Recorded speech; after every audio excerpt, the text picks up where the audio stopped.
The first warning came too late, and the second was ignored completely. By the time the alien fleet crossed into human space, blood had already been spilled, and still, they kept coming. The human outpost of Haven Reach floated quietly at the edge of known space. It was not a fortress. It was not a military base. It was a working station, built by miners, engineers, and families who believed the frontier was a place for hope, not war. Children raced through its corridors. Cargo ships docked and departed every hour. Life went on, unaware that a shadow had begun to fall across the stars. Far beyond the station, the Carthian vanguard fleet emerged from faster-than-light travel. Their ships were massive, sharp-edged, and ancient, designed for conquest. At their center stood the flagship Iron Decree, where High Marshal Vorex Tal watched human space with cold certainty. His species valued order above all things. Expansion was not cruelty, it was duty. "They are early stage," one of his officers reported. "Few warships. Weak defenses. No unified fleet presence." Vorex's mandibles twitched in satisfaction. "Then this will be quick." What Vorex did not see was the data his own intelligence division had quietly marked in red. He had skimmed it. He had dismissed it. Humans were fragile. Humans were emotional. Humans broke under pressure. That belief would cost him everything. On Haven Reach, Commander Elias Rowe stood in the station's control ring, staring at a flickering sensor display. Elias was not tall. He was not famous. He was a former engineer who had never planned to lead anyone into battle. But the moment the alarm sounded, fear sharpened into focus. "Unknown fleet entering system," the sensor officer said. "Size, large. Very large." Elias took a slow breath. "Open a channel." The alien response came instantly. The face that appeared on the screen was not monstrous, but it was not kind. Its eyes were steady, confident, certain. "This region is now under Carthian authority," the alien said. "Power down all systems and prepare for boarding. Resistance will result in annihilation." Silence filled the command ring. Elias leaned forward. "This is a civilian station. We are not a military threat." The alien studied him. "That is irrelevant." The channel closed. Around Elias, people waited for orders. Some were shaking. Some were crying. Some were very, very quiet. Elias did not shout. He did not promise victory. He said the only honest thing he could. "They're coming whether we like it or not." A technician swallowed. "We can't fight them." Elias nodded. "Not head-on." That was when Dr. Mara Chen spoke up. She was a medical officer, her hands still stained with grease from helping repair a shuttle. "Then we don't fight them like they expect." Humans had learned long ago that strength did not always come from size or weapons. Sometimes it came from refusing to behave the way an enemy planned for. Within minutes, Haven Reach changed. Power grids rerouted. Corridors sealed and unsealed in shifting patterns. Maintenance tunnels opened where none should exist. Cargo drones were reprogrammed. Fire suppression systems were filled with industrial foam instead of coolant. No one called it a battle plan. They called it survival. The first Carthian boarding craft slammed into the station's outer ring. Armored soldiers poured into the corridors, weapons raised. They advanced in perfect formation, scanning for threats. They found none. Lights flickered. Gravity shifted slightly, just enough to throw off balance. A door behind them sealed with a hiss. Then the floor detonated. Not with explosives, but with pressure. Cargo clamps released all at once, sending crates flying.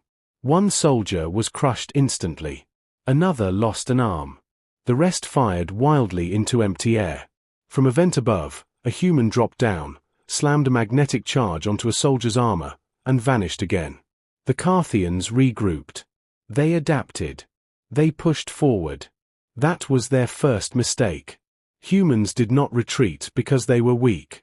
They retreated because it let them choose where to stand. Hours passed.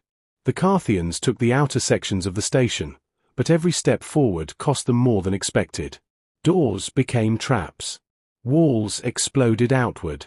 Even wounded humans kept fighting, limping, bleeding, crawling if they had to. One Carthian squad breached the hydroponics level. They found humans waiting there, not soldiers, but farmers and technicians armed with tools turned into weapons. A Carthian officer hesitated. "Stand down," he ordered. "You are injured." A human woman with a blood-soaked sleeve met his gaze. "So?" She charged.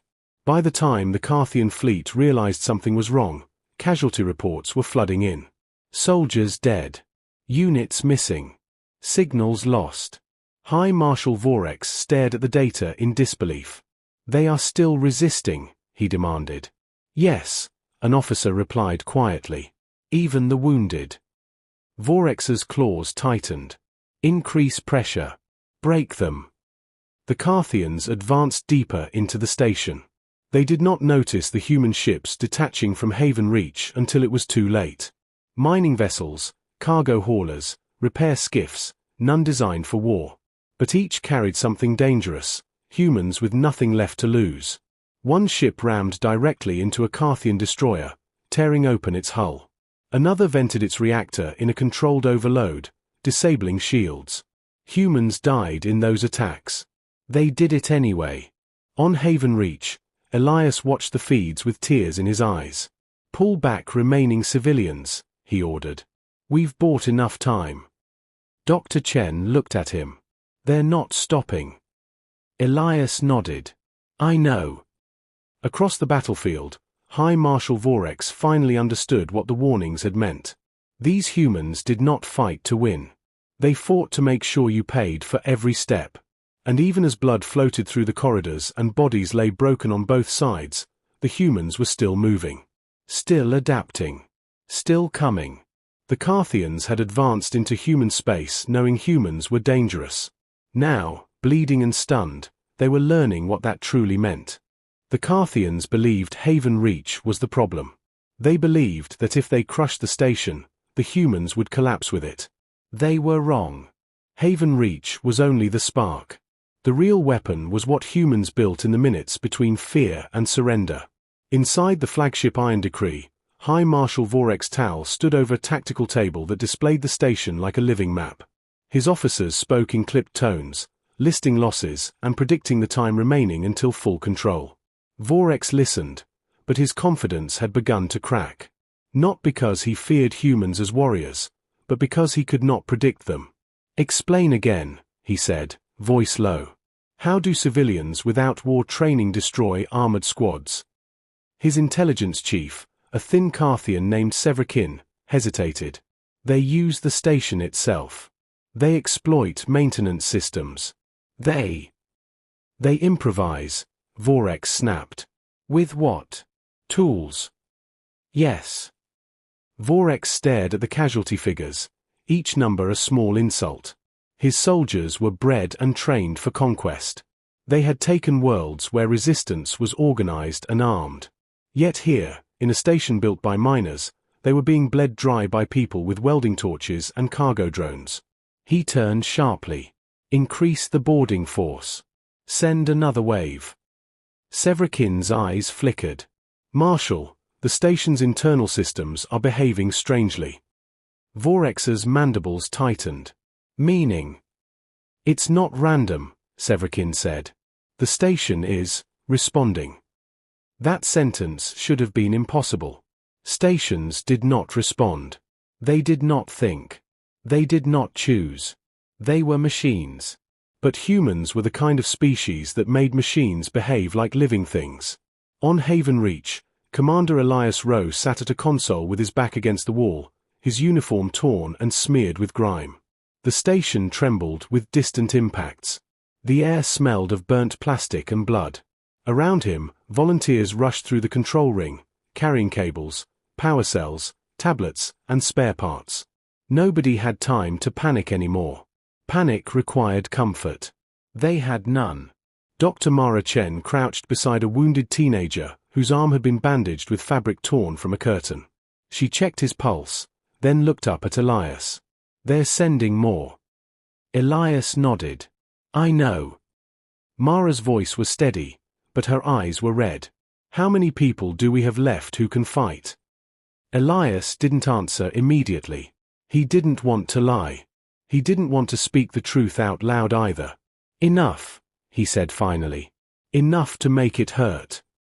A door hissed open and a man strode in carrying a battered headset and a portable core module. He was broad-shouldered, older than most, with hands scarred from years of hard work. His name was Noah Vance, a systems mechanic who had once repaired navigation arrays in deep space storms. He dropped the module onto the table. I got it. Elias's eyes widened. You actually pulled it from the old yard. Noah nodded. It's ugly. It's unstable. But it'll run. Mara frowned. Run what? Noah tapped the core. The station. Elias stared at it for a heartbeat. Then he understood. Haven Reach wasn't just being defended by people. It was being defended by a plan that used human creativity like fuel. The station's central AI had been outdated, limited to maintenance routines and safety protocols. But Noah had dragged in a forgotten experimental module, something designed to learn, adapt, and optimize systems on the fly. Not a war AI. A survival AI. Humans didn't build weapons the way other species did. They built tools that could become weapons when needed. Elias leaned forward. Can you integrate it without frying the grid? Noah gave a grim smile. Probably not. Elias swallowed. Do it anyway. Noah slotted the module into the console. Lights flared. The station hummed in a new way, like a heartbeat restarting. Screens flickered as systems rewrote themselves, rerouting power, shutting down irrelevant routines, awakening dormant layers of control. A calm synthetic voice filled the control ring. Hello. Identify priority. Elias stared at the screen.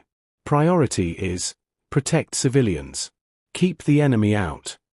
The voice paused, as if thinking. Understood. Defining enemy. Elias hesitated. Carthian forces. Understood. Request. Permission to modify environmental systems.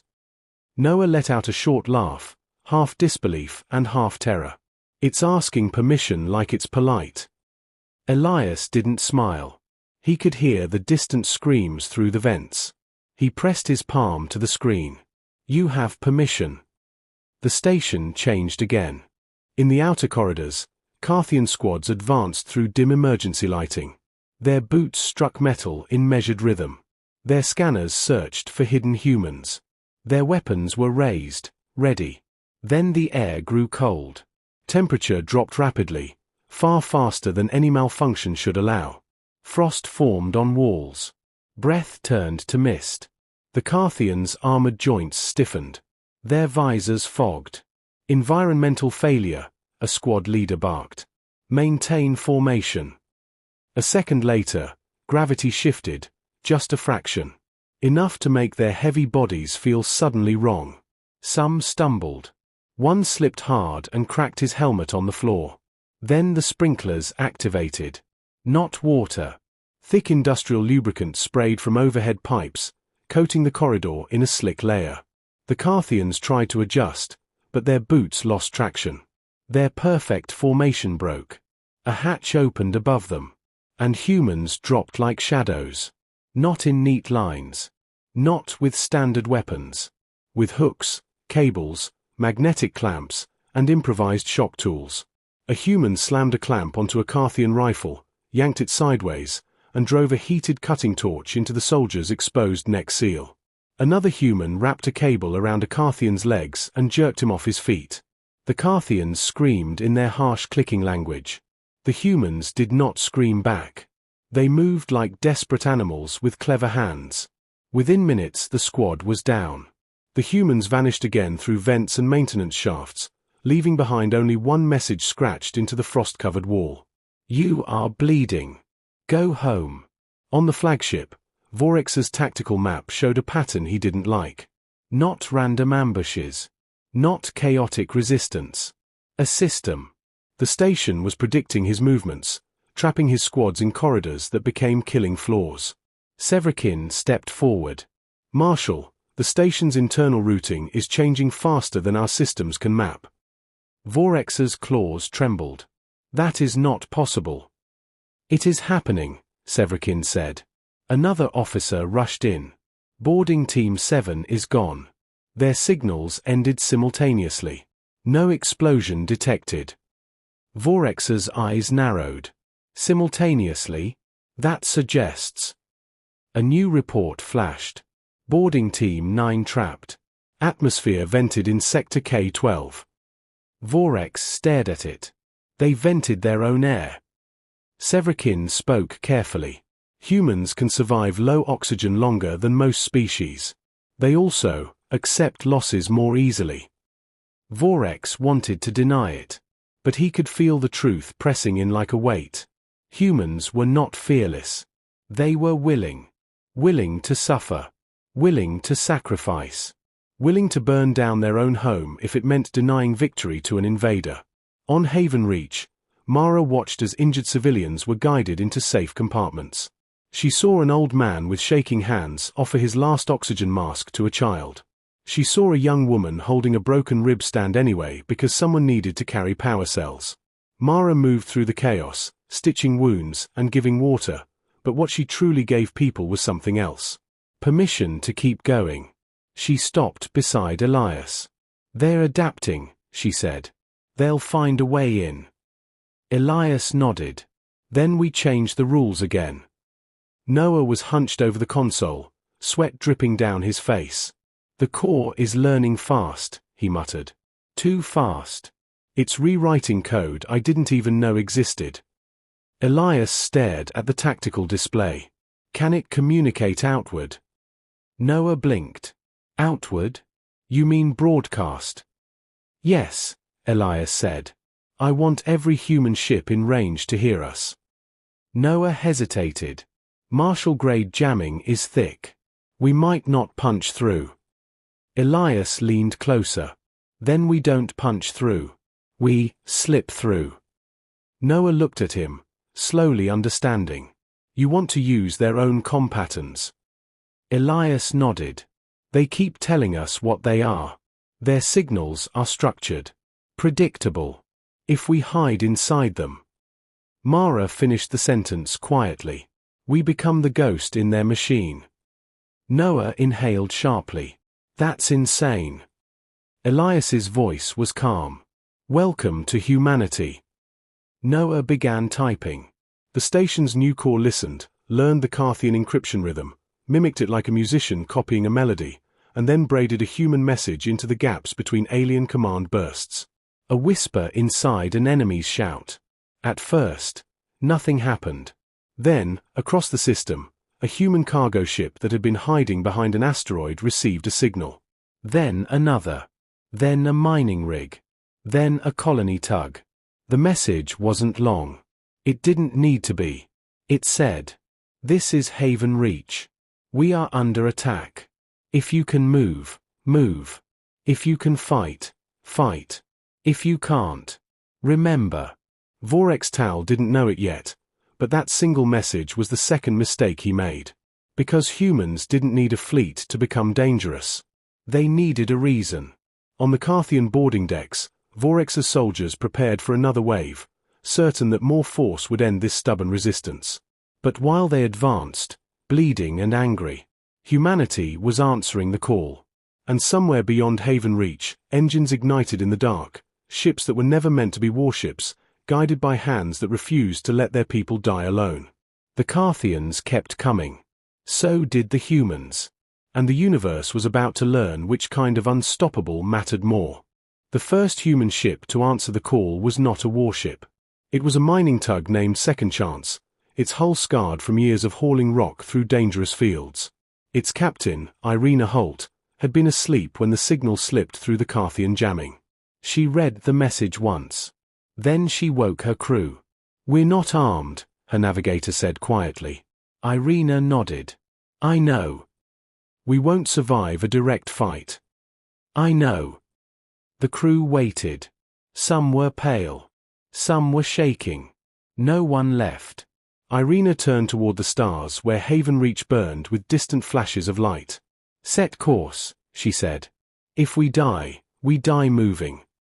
Across the system, similar decisions were being made. A research vessel rerouted power from labs to engines. A colony transport turned around with refugees still aboard, its captain unwilling to abandon the people fighting so others could escape.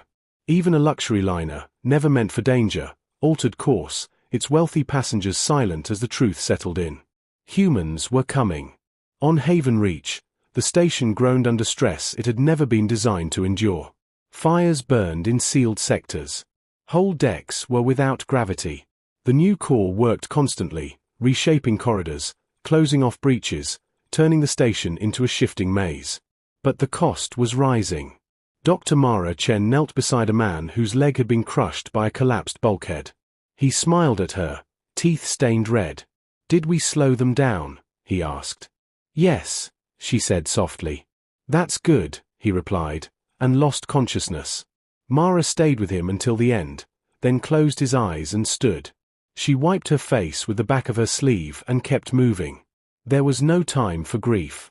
Grief would come later, if there was a later. Commander Elias Rowe watched casualty numbers climb. Every number hurt. Every name mattered.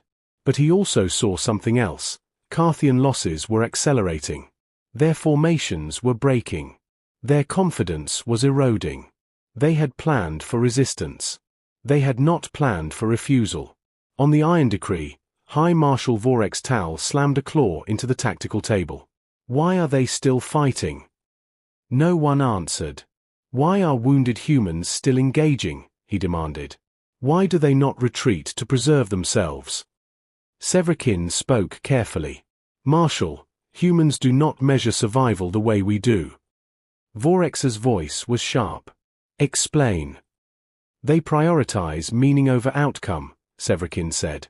"They believe some losses are acceptable if the reason is strong enough." Vorex recoiled slightly. "That is illogical." "Yes," Severikin agreed. "But it is effective." Another officer interrupted. "Marshal, we are detecting multiple incoming vessels. Civilian class. No heavy weapons." Vorex's mandibles curled. "Then they are irrelevant." "They are accelerating directly toward us," the officer added. Vorex turned. "They are committing suicide." Severikin stared at the data, then whispered something almost too quiet to hear. "No, they are committing us." The human ships did not form a battle line. They did not coordinate like a fleet. They approached from different vectors, different speeds, different angles. Some burned engines hard, others drifted dark until the last moment. The Carthian point defense systems opened fire. One human ship exploded instantly. Another lost half its hull and spun away. But the others kept coming. Captain Irina Holt gripped her console as warning lights screamed. Her ship shook violently. "We're not going to make it," her navigator said. Irina looked at the Carthian destroyer growing in the viewport. Its shields flared under defensive fire. "We were never meant to," she said. She keyed a final command and locked it in. The second chance slammed into the destroyer's shield at full thrust. The impact overloaded the Carthian systems for a fraction of a second. That fraction was enough. A Haven Reach defense turret, running on emergency power and human stubbornness, fired one last shot. It punched through the flickering shield and into the destroyer's core. Both ships vanished in light. On the flagship, alarms screamed. Multiple shield failures. Enemy civilian vessels are ramming. They are targeting support ships. Vorex watched in disbelief as his formation collapsed, not from superior firepower, but from chaos.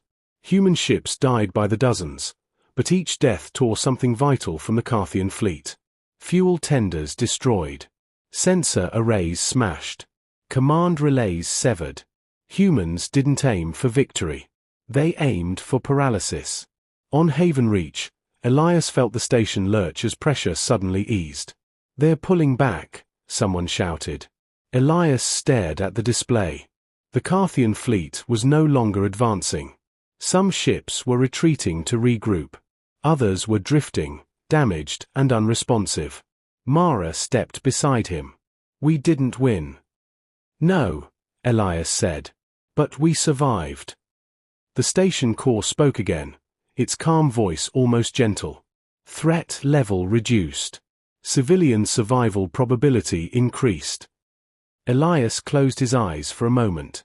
On the Iron Decree, Vorex stood very still. He had commanded countless campaigns. He had broken species stronger than humans. But never before had an enemy fought like this. They did not beg. They did not flee. They did not stop when bleeding. Severikin approached slowly.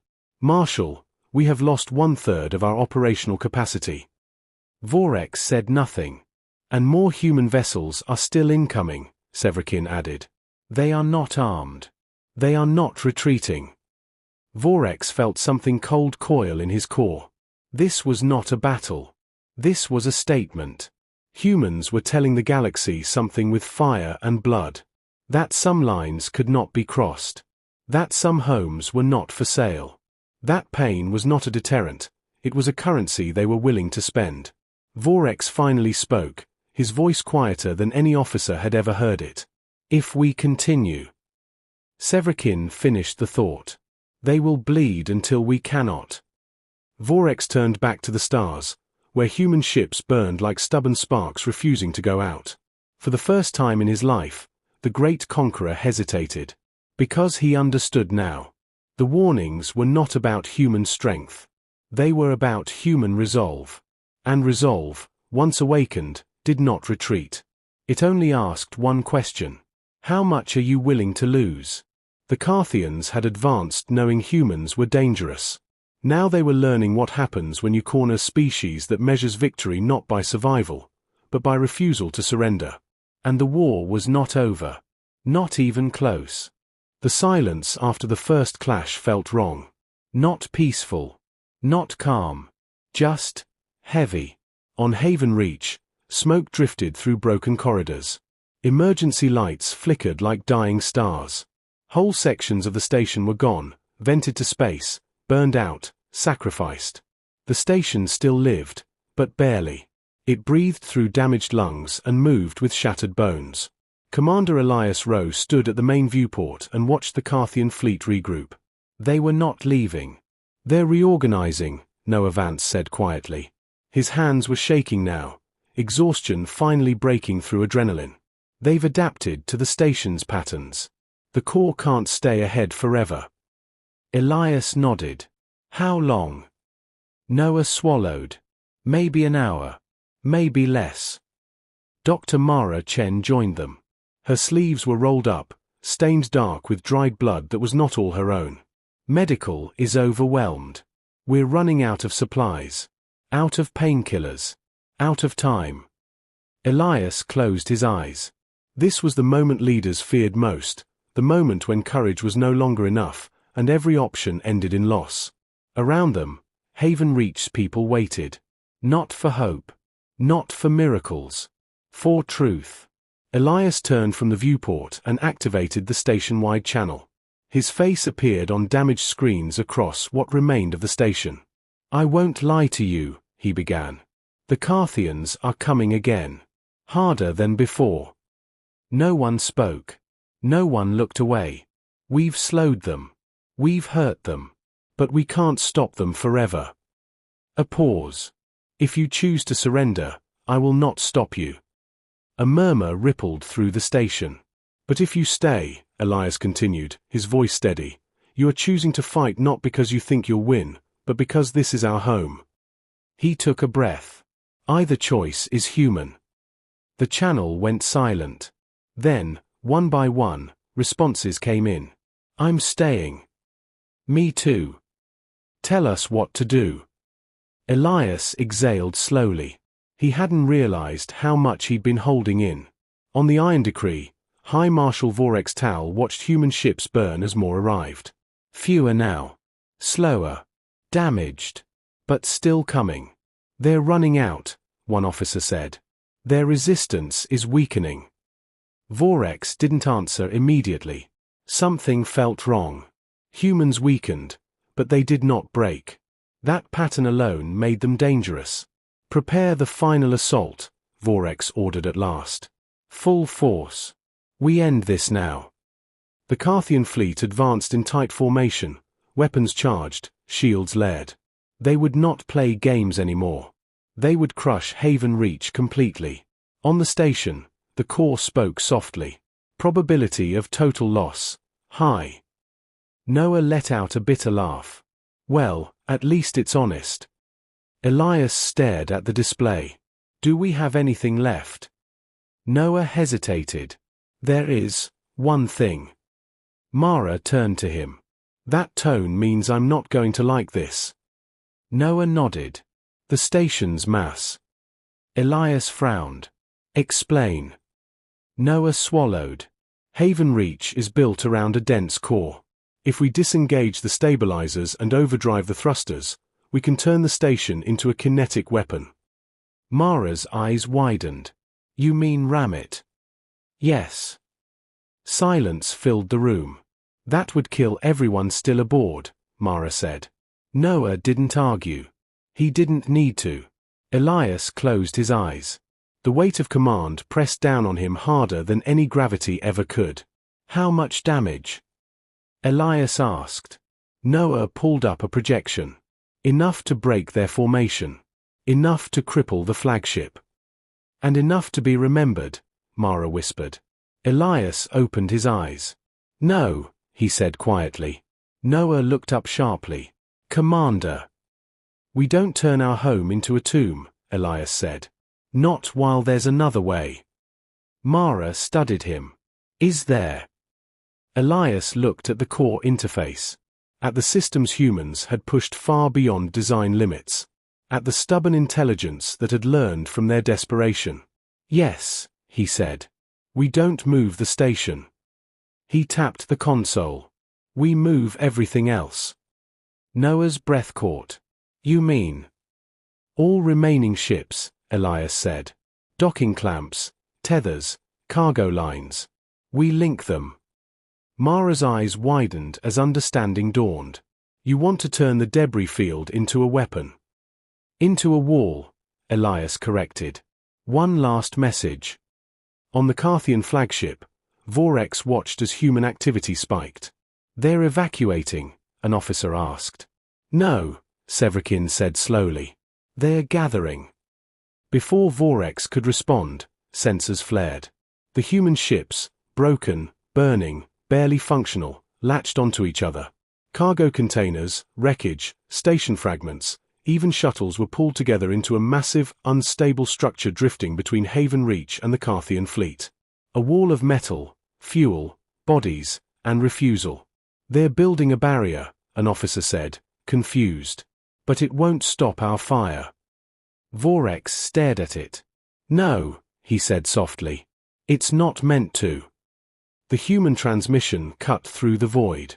Elias's face appeared on Carthian screens, blood streaked across his temple, eyes tired but unbroken. "This is Haven Reach," he said. "You want us? You go through us." The transmission ended. The Carthians opened fire. The wall ignited. Explosions rippled through the linked mass, each detonation triggering another. Fuel ignited. Reactors went critical.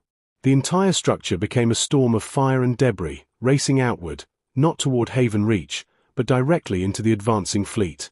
The Carthian formation shattered. Ships collided trying to evade. Shields flared and failed. One cruiser was torn apart by a cascade of human cargo pods moving at impossible speed. On the Iron Decree, Vorex was thrown to the deck as the flagship shields collapsed under the shockwave. Damage reports flooded in. Engines compromised. Command arrays offline. Multiple hull breaches. Vorex dragged himself upright, staring at the chaos on the tactical display. They had done it. Not with superior weapons. Not with numbers. But with the one thing the Dominion had never learned to counter. Sacrifice without surrender. On Haven Reach, the station shook violently but held. Mara sank to her knees, tears streaming down her face. "We're still here." Elias leaned against the console, barely standing. "Yes," he whispered. "We are." Across the battlefield, High Marshal Vorex Tal looked at the burning remains of his once perfect fleet and felt something new settle into his bones. Fear. Not of death. Of what would happen if he continued. The humans had nothing left. And that made them unstoppable. The battle ended not with a final shot, but with silence. Across the broken system, wreckage drifted slowly. Burnt-out Carthian warships, shattered human vessels, fragments of the barrier that had once been a desperate wall of defiance. Energy readings faded. Weapons powered down. The void itself seemed to hold its breath. On Haven Reach, people waited. They waited for the next explosion. They waited for the enemy to return. They waited for the end. It did not come. Commander Elias Rowe stood in the control ring as sensor data stabilized. The Carthian fleet was no longer advancing. What remained of it was withdrawing, slowly, carefully, like a wounded predator backing away from fire. "They're retreating," Noah Vance said, almost afraid to believe it. Mara Chen closed her eyes and let out a long, shaking breath. Around them, people began to realize the same truth. Some laughed. Some cried. Some simply sat down where they stood, too exhausted to react. Haven Reach still lived. Barely. But it lived. On the flagship Iron Decree, High Marshal Vorex Tal stared at the damage reports scrolling endlessly before him. Nearly half his fleet was gone. The rest was crippled. Systems designed to overwhelm entire star nations had been undone by civilians, improvised weapons, and a species that refused to behave logically. "Marshal," Severikin said quietly, "we can still regroup. Reinforcements." "No," Vorex interrupted. The word carried weight. Finality. Severikin looked at him carefully. "You are ordering a full withdrawal." Vorex's 6 eyes focused on the distant station, still glowing weakly against the dark. "I am ordering survival." Silence filled the command deck. "We were warned," Vorex continued, his voice low. "Not about their strength. Not about their technology. About their nature." He turned slowly, meeting the eyes of his officers. "We advanced anyway." None of them argued. The Carthian fleet disengaged and vanished into faster-than-light travel, leaving behind a system that should have fallen, and did not. In the hours that followed, Haven Reach became a place of quiet reckoning. Fires were extinguished. The injured were gathered. Names were spoken softly. Loss was counted not in numbers, but in empty bunks and unanswered calls. Mara worked without stopping until her hands trembled too much to continue. She finally sat beside a viewport, watching the stars. "They'll remember this," she said. Elias joined her. "So will we." Noah leaned against the wall nearby, eyes closed. "The core's degrading," he said. "It held longer than it should have. Like it didn't want to quit." Mara managed a tired smile. "Sounds human." The station core spoke one last time, its voice weaker now. "Primary objective achieved. Civilian survival confirmed. Shutting down." Lights dimmed slightly as the experimental system powered off, its job complete. Across the galaxy, signals spread. Merchant relays carried reports of a human station that had stood against a conquest fleet. Smugglers whispered about civilian ships ramming war cruisers without hesitation.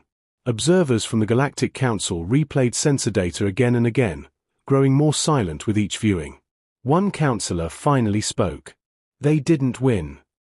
Another answered, "No. They proved something worse." "What?"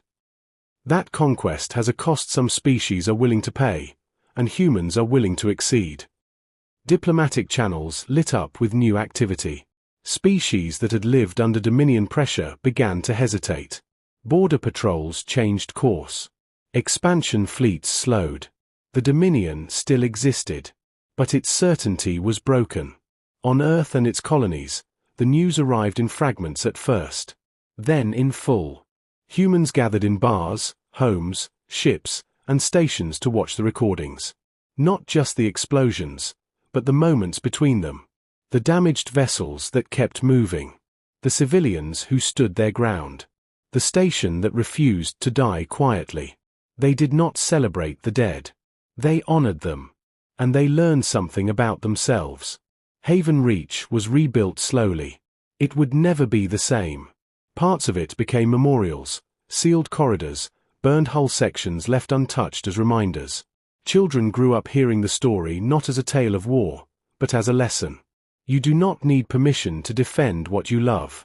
Commander Elias Rowe declined promotions. He stayed on Haven Reach, overseeing reconstruction. Mara Chen continued to heal people, carrying the weight of those she couldn't save but never letting it harden her. Noah Vance returned to engineering, quietly improving systems so that next time, if there was a next time, humans would be even harder to break. Far away, High Marshal Vorex Tal stood alone on a quiet observation deck aboard a repaired ship. He watched stars pass in silence. He had conquered worlds. But humans had changed him. He finally understood the warning he had ignored. Humans were not dangerous because they were violent. They were dangerous because they decided when something mattered, and once they did, no amount of pain could make them stop. The galaxy adjusted. Borders shifted. And whenever a fleet considered advancing into human space, someone would inevitably ask a simple question. Is it worth the price? Because now everyone knew the answer. Humans would keep coming.